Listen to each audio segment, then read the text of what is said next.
Before I go on, I would like to greet everyone with one of the most remarkable dates on the Christian Orthodox calendar, which is St. George today.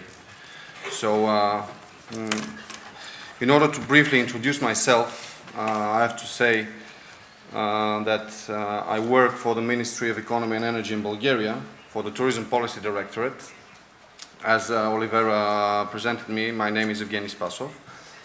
And I'm also head of the coordination team of Priority Area 3 of the EU strategy for the Danube region, which is dedicated to culture, tourism, and people-to-people contacts, as the name suggests. I would like to thank, first of all, to the host, the organizers, for giving me the honor to be here with you. And special thanks I would like to bring forward to Peter Langer, Marton, who invited me here. They're very dear friends and valuable partners.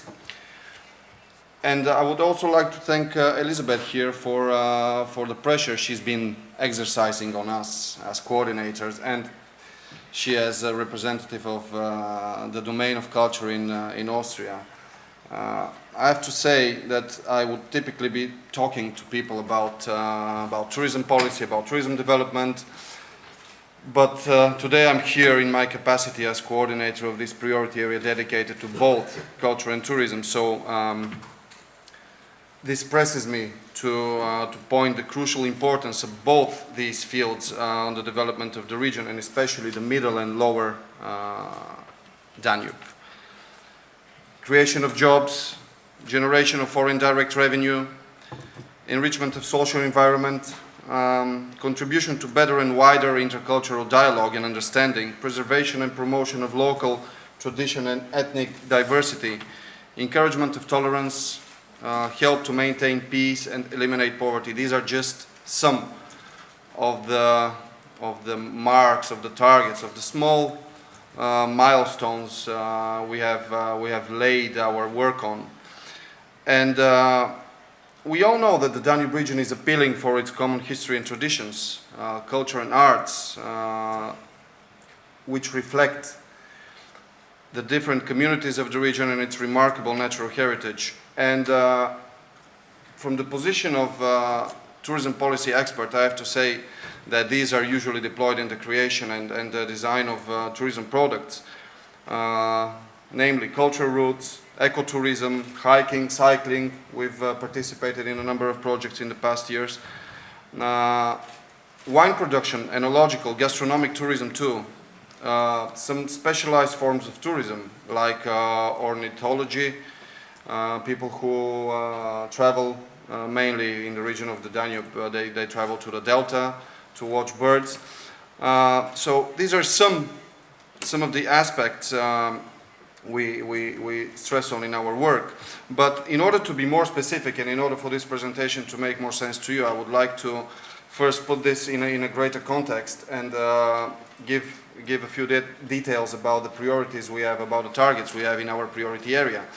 And out of these, I would like to stress out the importance of culture, because out of 7 targets we've commonly come up with in the priority area, 4 are dedicated to culture, or at least take culture as a starting point.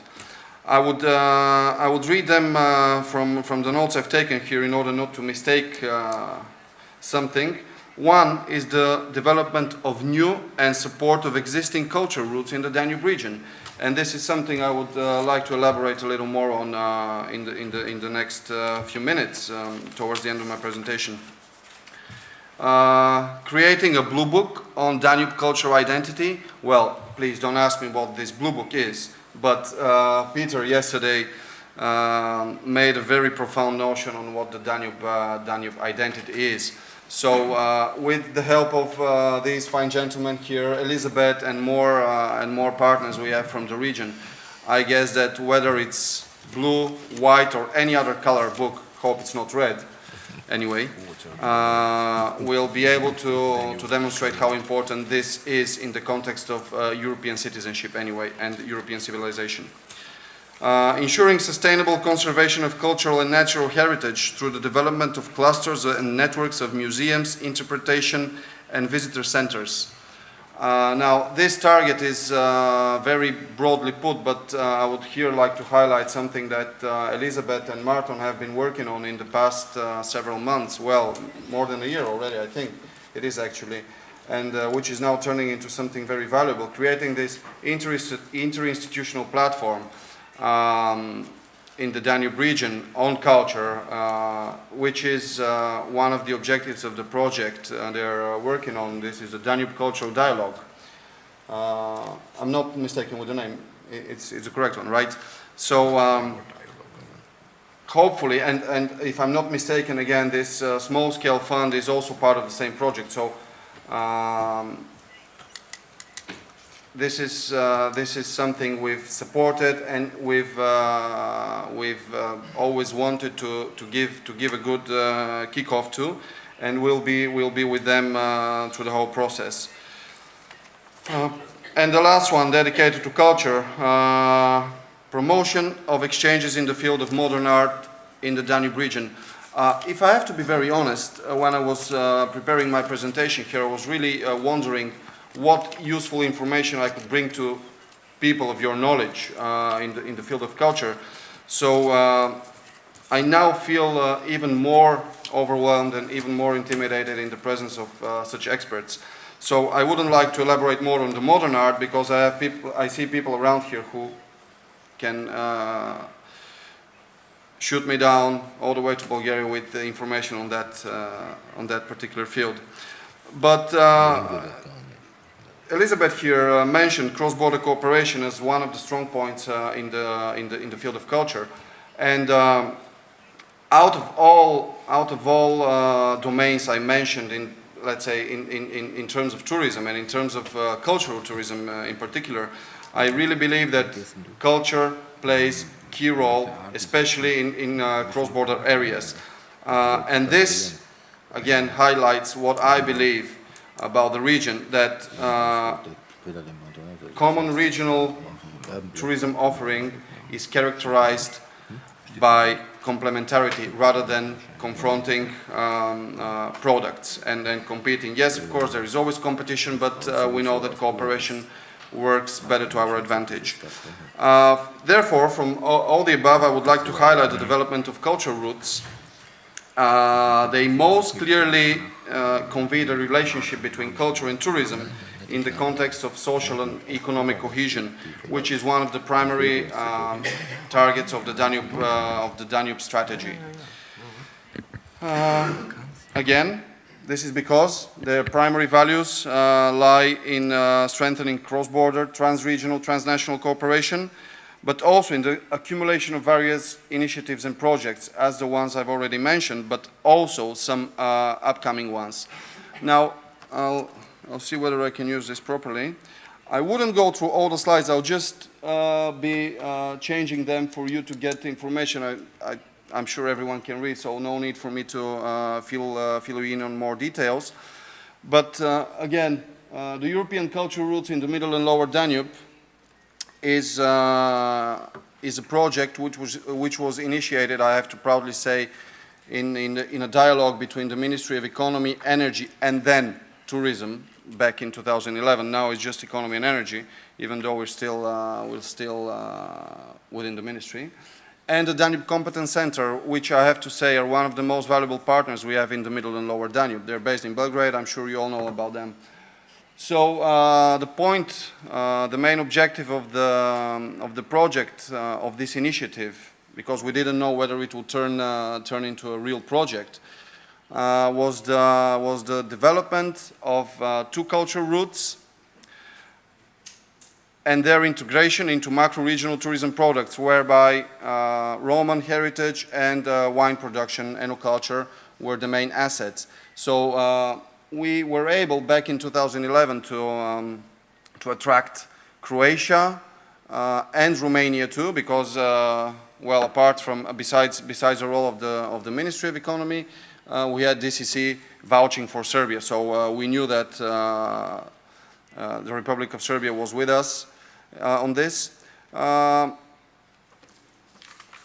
you can read all the specific objectives, but I have to say that this project started in 2012. It was approved and financed by the CIP, Competitiveness and Innovation Program of the European Union, currently already called COSME, Competitiveness for Small and Medium Enterprises. So this will be in the current already programming period, the program which will be financing initiatives, well, one of the programs which will be financing initiatives in the field of cultural tourism. And I have to anticipate something. We're proud to have a second phase of the project approved already. It started at the beginning of April, but I'll talk about that a little later. With a duration of 18 months, starting in May 2012, the project already finished last October.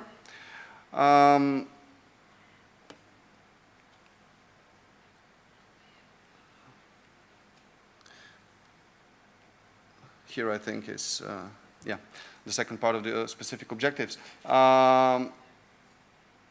It's pointless to talk about budgets, but we were able, within the framework of the project, to create, to develop the backbone of what we now can proudly call the two European cultural routes in the Middle and Lower Danube.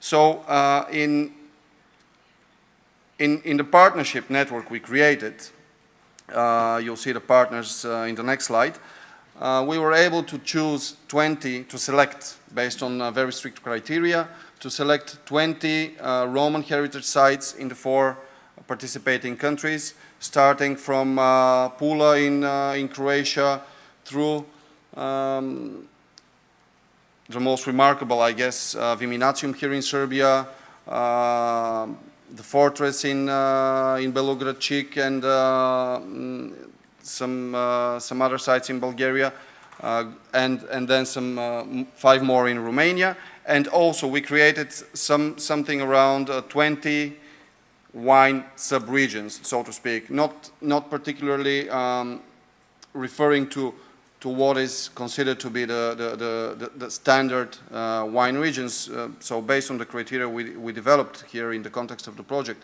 we selected around 20 wine regions in the 4 countries. So again, I would like to take the opportunity to use this platform to thank the Danube Competence Center, the Ministry of Economy. Correct me if I'm wrong, but I guess the name's changed. I'm not sure, but the Serbian Ministry of Economy has changed structure. But we found very valuable partners there too. The National Tourism Organization of Serbia as well, the Ministry of Economy of Romania, partners from Croatia, the Croatian Chamber of Commerce were there with us. So in the creation, in the development of the route, of the 2 routes actually, we were in constant touch with regional, local administrations, basically since we were looking at these routes as tourism products.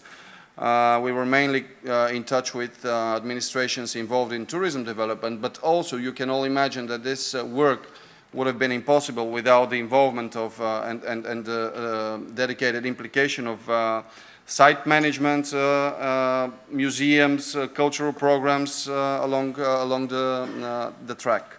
Of course, we had a lot of NGOs, association, local activity groups who were interested and who are still active on this work with us. Tour operators, wine sellers, of course. Last year, at the end of May, we organized a big floating conference along the Danube at a boat from Belgrade to Vienna. Unfortunately, we couldn't reach Vienna because of the high waters, so we had to disembark in Bratislava, but still on the 4 days on the boat. We had tour operators, administrations, museum representatives, local activity groups from all 4 countries. We also invited the representatives from the Institute of the Cultural Routes, which is based in Luxembourg, and also representative from the European Association of Tour Operators, who are now partners in the second phase of the project. So you might wonder how we selected the sites, what the criteria were for selection of sites and, well, and wine regions too. First, this is the market appeal, in terms of how this could be positioned, how each site in the context of the route could be positioned on the market. Of course, there is the interest for the local communities. If we were aiming at sustainable development, at balanced tourism development, we could not leave this unattended. So the interests of local communities, culture-wise, economy-wise, but also ecology-wise. And then, of course, attractiveness for the destination, which in the context of our work would be best described as how destination management organization would have or have not to change their normal operation due to this, let's say, new context of cooperation. So having a look at the map, these kilometers you see, these distances are the approximate Danube pertinence of all these countries. And in red we have the Roman cultural sites, the Roman heritage sites, and in blue we have the Danube wine regions.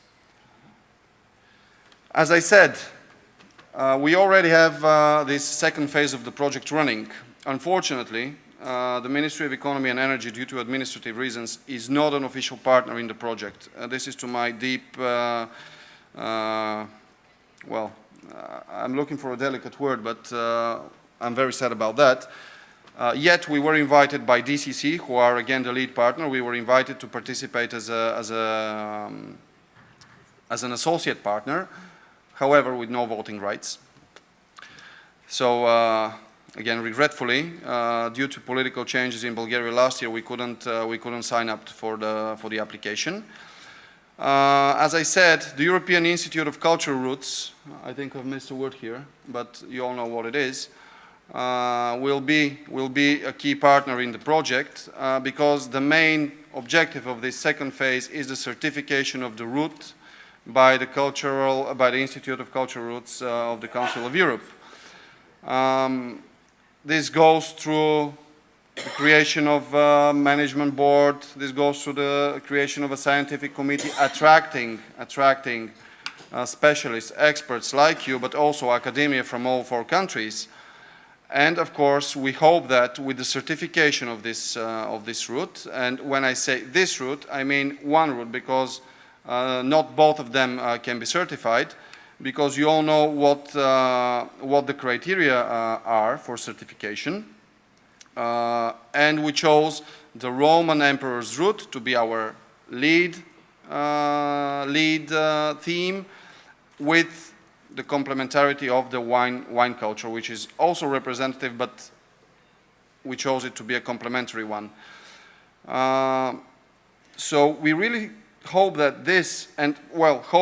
that everything will go smoothly as planned, but we are sure that certification of this route will raise visibility about culture, about tourism in these countries, and will help positioning not only this transnational tourism product, but also the Danube on the global tourism market, and basically as part of Destination Europe. You know that this is a big subject in the European Union, and their strategies, and as the regional commissioner, the commissioner for regional development yesterday rightly said, culture and tourism are central to the development of strong European identity. So again, visibility and positioning on the European cultural heritage map, improving soft infrastructure. Some of the activities in the second phase of the project will be dedicated to working with local communities through capacity building programs. But also we hope that visitor numbers will be increasing. I was telling Peter regarding the idea of having the third Danube Cultural Conference in Russia next year, that in May we have this small tourism fair in Russia, small to my understanding, but also in comparison to the bigger fairs we have in Bulgaria, and the entire city is full in mid-May. So there is no accommodation available. So this is something to plan well in advance. So increasing visitor numbers should also be tackled from our perspective, from the purely tourism perspective, from the tourism development policy, on how to encourage and how to provide incentive for locals and for local entrepreneurs to increase capacity, accommodation capacity, but also service capacity. Partnership programs and experience exchange, we have been able to attract the European Association of Tour Operators to work on this with us, so the biggest part of capacity building programs will be devised by them. And of course, co-promotion. These 4 countries, Croatia, Serbia, Bulgaria and Romania, along with more European countries, Austria is one of them, Hungary is one of them, Germany too, have already been participating for 3 years in a row in a joint marketing campaign at the second largest international tourism fair, that's ITB Berlin. So if we take this as a parting point, we have to really expect huge success. So at the end of this short talk, I again would like to say that, well, in the presence of such experts in the field of culture, I really intended to bring forth something that could be useful for you. But in terms of, and especially in the context of the Danube strategy, what I can say, in my opinion, would be more useful to you is to have my contacts and to address any queries, any questions, any interests regarding culture and tourism too. Regretfully, there have been many changes in the partnership structure on the coordination team in Romania, so we're not quite sure who the coordinator for culture is there. We have some doubts about who actually the partner from Bulgaria is. It's the Ministry of Culture, but well, the person is undercover, if I may. So I gladly propose my email address for you to contact me with any kind of questions, so I can then provide all relevant information and get you through with the people you could be seeking for. Thank you once again, and it's been an honor to be here with you. Thank you.